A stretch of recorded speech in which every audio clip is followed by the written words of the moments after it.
Vibes FM. Vibes FM. Yeah, yeah!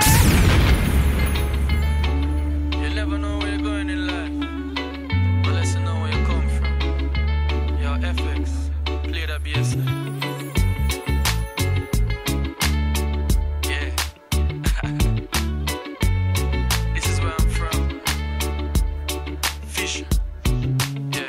We are Jamaicans, not no fake ones. Different color clocks like the aliens in a space jam. Everywhere I go, me represent my island. Me a one Jamaica from Columbus to Shitch Island. In a me Jersey, me Ray-Ban. This is the song that we're talking about. This is Vision's brand new single, We're Jamming. I tell you what, let's rewind the song and give him a call.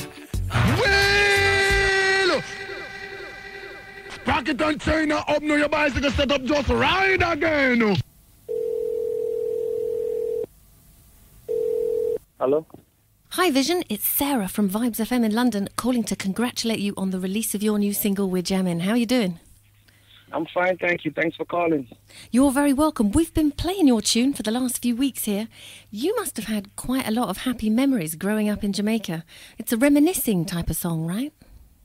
Yeah, definitely. A very nostalgic type of song that means a lot to me because, you know, being here in the States, most of my family's in Jamaica, so what inspired me to write the song, like, I didn't want to write a song that was sad and talking about, how much I miss Jamaica and the sad parts. I just said, let me think about the most happy moments that I love about Jamaica the most and put into a song. And it just came out raw. It was just the right feeling. So yeah, it's a great vibe. It's a great vibe. Yeah, it was a great vibe. We jamming, you know? Yeah, now we were actually laughing about this in the studio and thinking about the many different things that jamming can actually mean. You can kind of jam musically, you can jam in a sort of a relaxing with your friends sense, or there's the Bob Marley sense, and we even phoned up one of our connoisseur friends and went, that Bob Marley song, We're Jamming, what does it mean? And everybody just scratched their heads. But we have you right here, so what do you mean when you say we're jamming? Well, I mean, Bob Marley is my idol. So jamming is just basically, it's a way of life in Jamaica. You know, we can't chill because we ain't from the cold. You know what I'm saying? So we have to still be jamming. But there's many forms of jamming. In Bob Marley's song, he spoke about jamming on a musical sense, where he's jamming with other musicians, and also on a spiritual sense. You know, so that's the forms of jamming that he used. The form that I used was based off of a nostalgic sense. So in Jamaica, there's different types of jamming. Like me and you right now, we jamming on the radio right now. Okay. That's just basically just a way how you kick back, basically. Okay, so it's all jam, really. We all basically jam, but you know, jamming with Jamaicans is always the real jamming way, you know. Okay, now, interestingly, you describe the type of music as roots pop reggae, which is quite funny because we've heard roots rock reggae, but now we have roots pop reggae. But I'm wondering where you account for the dancehall in that. Well, the dancehall is, my style is dancehall. I mean, I'm very versatile. Like, I use a lot of melodies in my music. So that's where it would have the fusion of the pop in a sense. But when I DJ on certain records, that's where the dancehall influence will come out in it. So people will be like, this is a mixture of all different type of things, but it's highly concentrated on dancehall in a sense. But sometimes we might even sing on a track, mix it up. That's why I'm like, you know what, reggae pop. It's a new type of style I'm trying to bring to the world that people will be like, it's not your average hardcore dancehall, but it has a different type of flair to it. It's not your average Sean Paul where it's just pop. It's something new. So we're trying to. Well, pop just means popular, doesn't it? It means everybody could listen to it, which I guess is what you're really aiming at. Definitely. So let's take a listen. Big tune, available now. Vision, We're Jamming. Sierra selection. Sierra selection.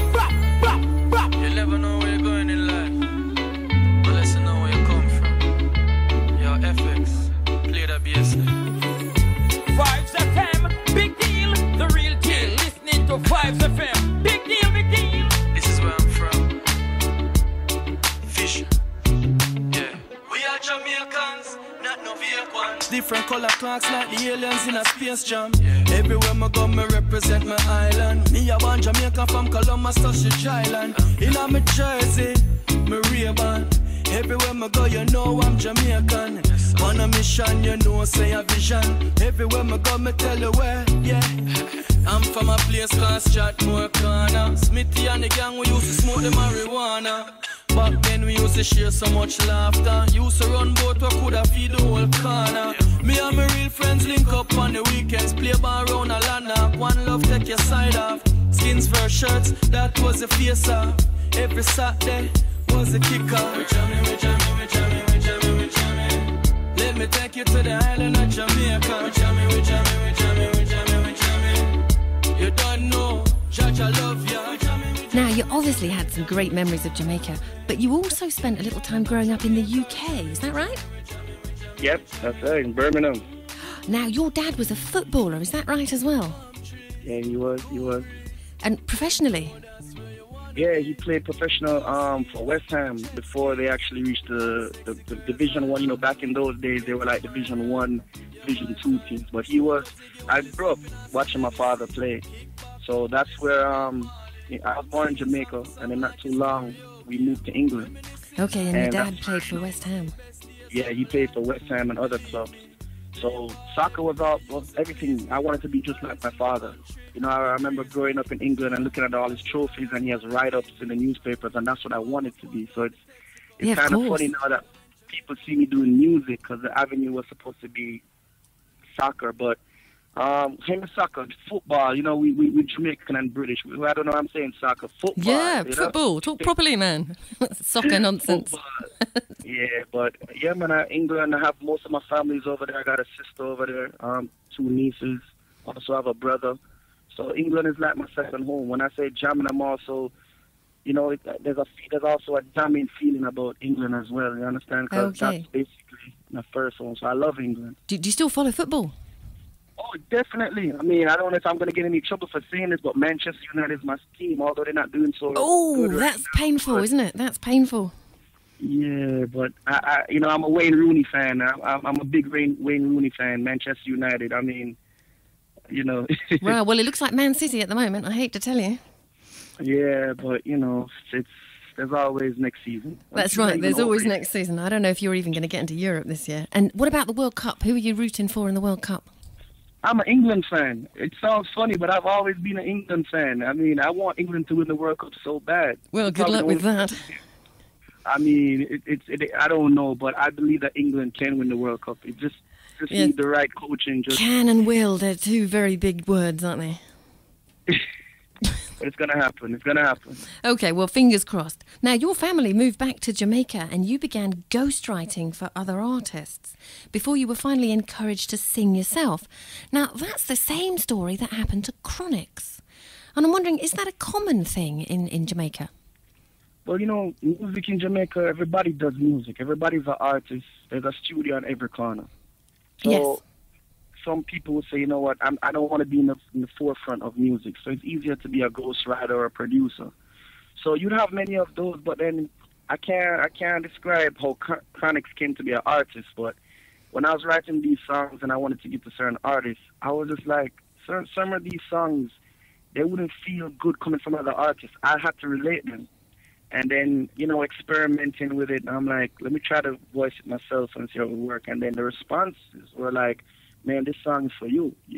There's no need for you to give this artist this song. It's not going to come out the real way. And that's how most artists ghostwriters become artists. You know, the song is so meaningful. It comes from within you that nobody else can relate that song like how you can relate it. So yeah, I often think it's the less hype artists are the ones that take this route, because you're less extrovert if you're happy to sort of sit down in a singer's yard and write with your pencil all day long, rather than push yourself up to the front. Mm-hmm. That's it. That's the I never wanted to be an artist, to be honest with you. I was like, I'm not ready to be in the limelight and all of that pressure. But then the music takes you somewhere else. Like the music says, no, this has to come from your lips. You know, it's only going to feel good to the world if it's coming from you. And it just worked that way. Vybz Kartel was also a ghostwriter. And I'm sure probably between Chronixx himself and many other artists, they can probably relate on the same feeling that it comes from within you, and it just says, hey, you have to deliver this. You know, the Bible says make a joyful noise, and when that calling comes to you to make that noise your own, you just have to work with it. Yeah, I'm not going to argue with that at all. Now, the next thing we know, you get to America and you're opening shows for Collie Buddz. How did that happen? Is America now your base? Did you go to do a show and stay and never go back to Jamaica? What happened? Well, that came along with big up Dino Del Valle. That's Collie Buddz' manager. Me and him have a good relationship. And when I first came to America and started my career out here, he heard some of my the music, wasn't mixed, the rough stuff. So he was like, you got a lot of potential. I like what's going on.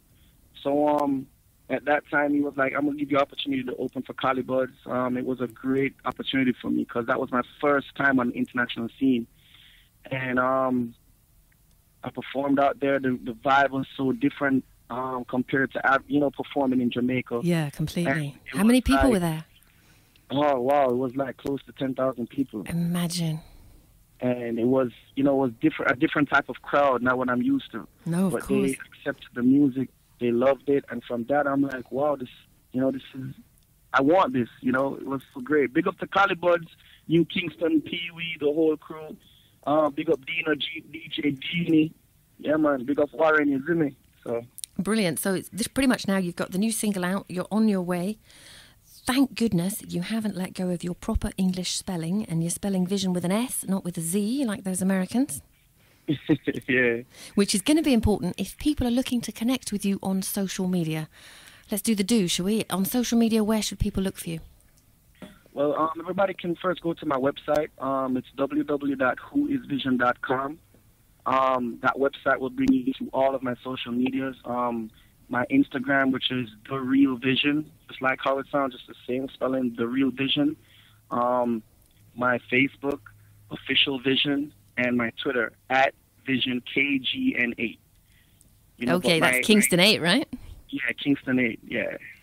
Okay, brilliant. Now, we're going to outro with the song So Wet, featuring the reggaeton star Ray Shine and John FX. Is that the same John FX that you tell to play the bass at the beginning of jamming? Yeah, that's the same John FX, yep. That John FX also, I don't know if you know the song Hold You by Egyptian, the big song. John FX also had something to do with that song, that beat as well. Okay, now, credit where credit's due. High Voltage Entertainment, Keynote Records, Gideon Soldier. Did I miss anyone? Keynote, Gideon Soldiers. Yeah, man, big up High Voltage, Dancehall USA, Caribcast TV. You know what I'm saying? These are the entities that, these are family. It's bigger than music, it's family. But you see me big up Warren, man. Warren is, controlling my career, and from Gideon Soldiers, Keynote Records. So, big up to them. Look out for more stuff from us. Trust me. Most definitely. Thank you so much for taking the time to talk to us at Vibes FM. We wish you all the best with your ongoing career. Do you have a message for your fans?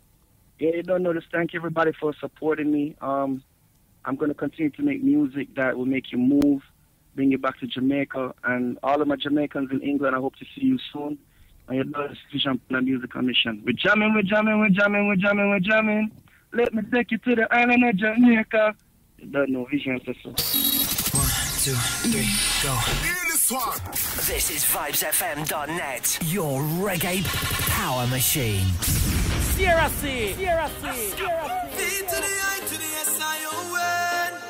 Ladies, hey, my babies, yeah. Ladies, can I get your attention? Who knows how to ride? From your smile that shows a reaction. You want to at a piece of reflection. Ride me like the Kentucky Derby. Hold the tight, don't show mercy. We up from 12 to 8:30. Make you till the morning sun.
Many thanks reaching out to Warren, all the crew down there at Keynote and Gideon Soldiers, and of course to our guest Vision.